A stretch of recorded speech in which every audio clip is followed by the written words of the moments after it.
Hi students, ഇന്ന് നമ്മൾ പഠിക്കാൻ പോകുന്ന 10ാം ക്ലാസ്സിലെ 8ാമത്തെ ചാപ്റ്ററായ ടാൻജൻസ് അഥവാ തൊടുവരകളുടെ 2ാമത്തെ ഭാഗമാണ്. നമ്മൾ 1ാമത്തെ ഭാഗത്തിൽ എന്താണ് ടാൻജന്റ് എന്നും അതിൻ്റെ ഒരു പ്രോപ്പർട്ടി, അതായത് റേഡിയസും ടാൻജന്റും തമ്മിൽ പെർപെൻഡിക്കുലർ ആണെന്നും പഠിച്ചു. അതോടൊപ്പം പേജ് നമ്പർ 165 1ാമത്തെ ചോദ്യം ചെയ്തു, അത് വരയ്ക്കാനുള്ള ചോദ്യം ചെയ്തു. ഇനി 2ാമത്തെയും 3ാമത്തെയും ചോദ്യങ്ങളാണ് നമ്മൾ ഈ വീഡിയോയിൽ ചെയ്യുന്നത്. 2ാമത്തെ ചോദ്യം ഇതാണ്: Prove that the tangents drawn to a circle at the two ends of a diameter are parallel. ഇവിടെ ഞാനൊരു സർക്കിളും അതിന്റെ ഒരു ഡയമീറ്ററും വരച്ചിട്ടുണ്ട്.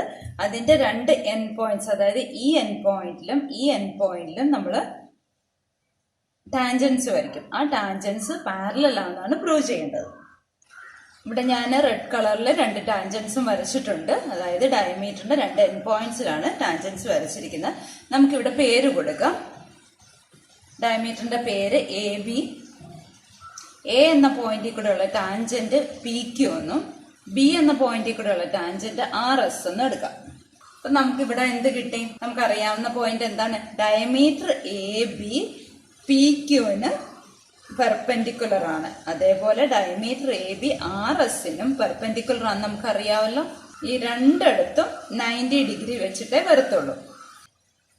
അതായത് A B is perpendicular to P Q. അതിനെ ഷോർട്ട് ആയിട്ട് എ ബി എന്നിട്ട് ഒരു ഇൻവേർട്ടഡ് ടിയെ തിരിച്ചെഴുതുന്ന പോലെ എഴുതുക, പി ക്യു ഇങ്ങനെ എഴുതുക. ഈ ഒരു ഷോർട്ട് ഫോം നിങ്ങൾ പഠിച്ചു വെക്കുക. അപ്പോൾ നമുക്ക് സ്റ്റെപ്സ് ഒക്കെ ചെറുതാക്കി എഴുതാൻ പറ്റും.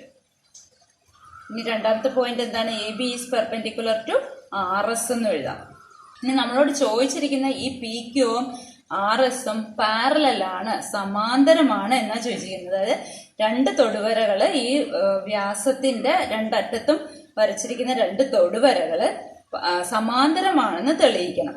നമ്മൾ പഠിച്ച കാര്യം എന്താ? രണ്ട് വരകള്, അതിനെ കട്ട് ചെയ്യുന്ന ഒരു ട്രാൻസ്വേഴ്സൽ ഉണ്ട്. ആ വരകള് സമാന്തരമാകണമെങ്കിലുള്ള കണ്ടീഷൻസ് നമ്മൾ പഠിച്ചതാണ്. ഞാനൊന്ന് വേറെ മാറ്റി വരച്ച് കാണിച്ചു തരാം.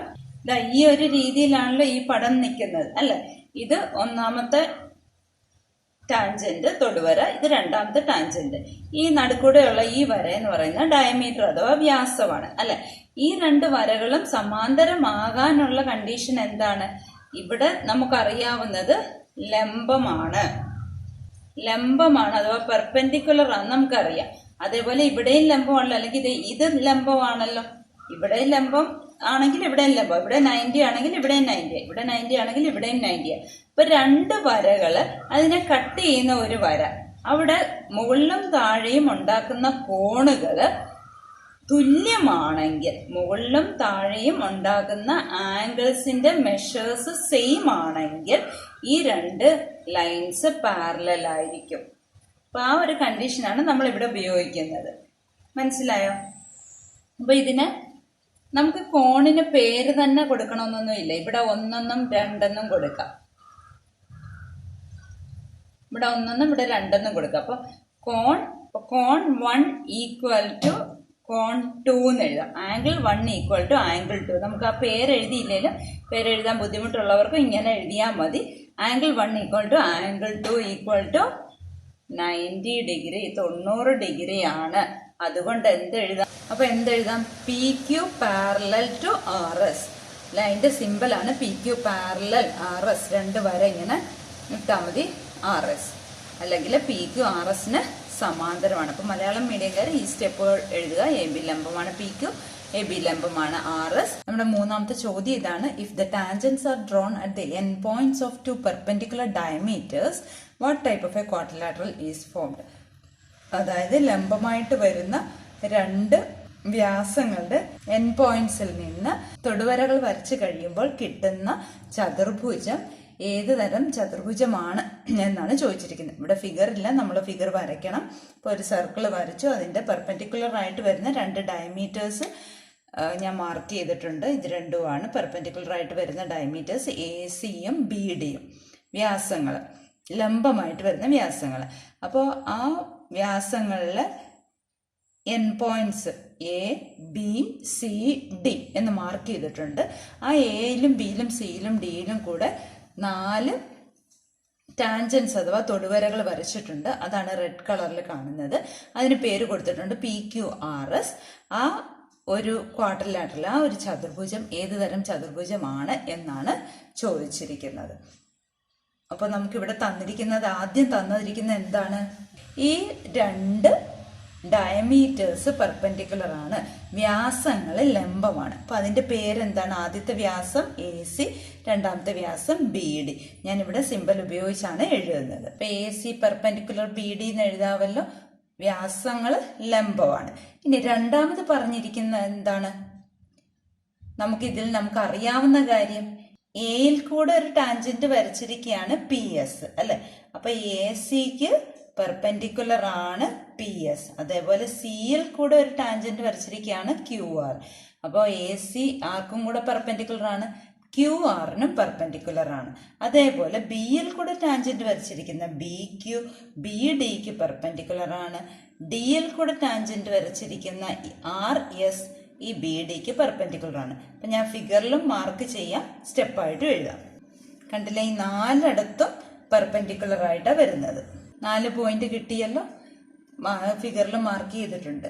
ഇനി മൂന്നാമതായിട്ട് നമുക്കറിയാവുന്ന, അതായത് കഴിഞ്ഞ പ്രോബ്ലത്തിൽ, രണ്ടാമത്തെ പ്രോബ്ലത്തിൽ നമുക്ക് കിട്ടിയത് എന്താണ്? ഈ 2 ടാൻജൻസ് പാരലലാണ്, സമാന്തരമാണ്. ഈ 2 തൊടുവരകൾ സമാന്തരമാണ്. അപ്പൊ PS QR-ന് സമാന്തരമാണ്. അതേപോലെ മറ്റേത് രണ്ടും. അപ്പൊ PQRക്ക് സമാന്തരമാണ്, SR-ന്.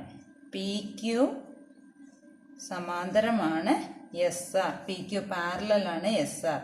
അതേപോലെ QR പാരലൽ ടു PS. ഇത് നമ്മൾ ഇപ്പൊ തൊട്ട് മുമ്പേ ചെയ്ത ക്വസ്റ്റ്യനിൽ നിന്നാണ്. മനസ്സിലായല്ലോ? ഞാനിവിടെ ഈ സെന്ററിന് O എന്ന് മാർക്ക് ചെയ്യാം. അപ്പൊ ആ O എന്ന് പറയുന്ന AC-യുടെ മിഡ് പോയിന്റ് അല്ലേ, അതേപോലെ BD-യുടെ മിഡ് പോയിന്റ് അല്ലേ. അപ്പൊ നമ്മൾ നേരത്തെ പഠിച്ചതാണല്ലോ, മിഡ് പോയിന്റിൽ കൂടെ പാസ് ചെയ്യുകയാണെങ്കിൽ ഈ PS-ഉം ഈ BD-യും ഈ QR-ഉം പാരലായിരിക്കുമല്ലോ. അതേപോലെ PQ-ഉം AC-യും SR-ഉം പാരലായിരിക്കുമല്ലോ. അപ്പൊ നമുക്ക് എന്തെഴുതാം? O is the midpoint of centre ആണ് അല്ലെ, കേന്ദ്രമാണ്. അപ്പോൾ അല്ലെ, കാരണം എന്താ? O is the സെന്റർ ആണ്. ഓക്കെ, അതുകൊണ്ട് എന്തെഴുതാം? PQ പാരലൽ, ആർക്കും കൂടെ പാരലാണ്, AC-ക്കും കൂടെ പാരലാണ് SR. PQ പാരലൽ SR നമ്മളിവിടെ എഴുതിയിട്ടുണ്ട്, അതിന്റെ കൂടെ AC-യും കൂടെ വന്നു. ഇനി അതേപോലെ QR ആർക്കും കൂടെ പാരലാണ്, BD-ക്കും കൂടെ പാരലാണ്, സമാന്തരം ആണ്. ക്ലിയർ ആയല്ലോ? അപ്പൊ ഈ ഒരു പോയിന്റും കൂടെ കിട്ടിയല്ലോ. പിന്നെ നമുക്ക് ഇവിടെ കോണുകളൊന്ന് നോക്കിക്കാം, ആംഗിൾസ് ഒന്ന് നോക്കിക്കാം. ഇവിടെ 90 ആണ്, ഒരിടത്ത് 90 ആയാൽ അതെല്ലാം 90 ആവും. ഇവിടെയും 2 90 ആണ്, ഇവിടെയും 2 90 ആണ്. ഇനി ഇത് ഈ താഴത്തെ ഒരൊറ്റ ബോക്സ് മാത്രം എടുക്കുക, OAPB. ആ ഒരു ബോക്സിൽ നമുക്കറിയാവുന്ന കണ്ടോ, നോക്ക്, 3 ഇത് 90, ഇത് 90, ഇത് 90. കൂടാതെ ഇത് റേഡിയസ് അല്ലേ, ആരവല്ലേ. OAയും ആരവാണ്, OBയും ആരവാണ്. അപ്പൊ ഈ 2 സൈഡ് ഈക്വൽ ആണ്, ഈ 3 ആംഗിളും 90 ആണ്. അപ്പൊ എന്ത് നമുക്ക് കിട്ടും? ഈ PB തന്നെയായിരിക്കും OA, അതുപോലെ BO തന്നെയായിരിക്കും AP. അതായത് ഓപ്പോസിറ്റ് സൈഡ്സ് ഈക്വൽ. അതേപോലെ ഈ 2ാമത്തേലും 3ാമത്തേലും 4ാമത്തേലും അങ്ങനെ തന്നെയാണ്. അപ്പൊ നമുക്ക് എന്ത് എഴുതാം? ഈ PQന്റെ അതേ നീളം തന്നെയല്ലേ AC, അതേ നീളം തന്നെയല്ലേ SR. അപ്പോൾ ആ സ്റ്റെപ്പ് എഴുതിയാൽ പോരെ, PQ equal to AC equal to SR. അതുപോലെ ഇതും QR equal to BD equal to PS. അപ്പൊ എന്തായി? ഇതെല്ലാം കോണുകളും എന്തായി വന്നോളും? 90 ഡിഗ്രി ആയിക്കോളും. Angle P equal to angle Q equal to angle R is equal to angle S equal to 90 degree. ഇതെല്ലാം 90 ഡിഗ്രിയാണ്. അപ്പൊ ഈ PQRS എന്തായി മാറിക്കോളും? PQRS is a square. Square ആയല്ലോ. അല്ലെങ്കിൽ PQRS ഒരു സമചതുരമാണ്. മനസ്സിലായോ? അപ്പൊ ഈ 2 ചോദ്യങ്ങളും എഴുതി പഠിക്കുക.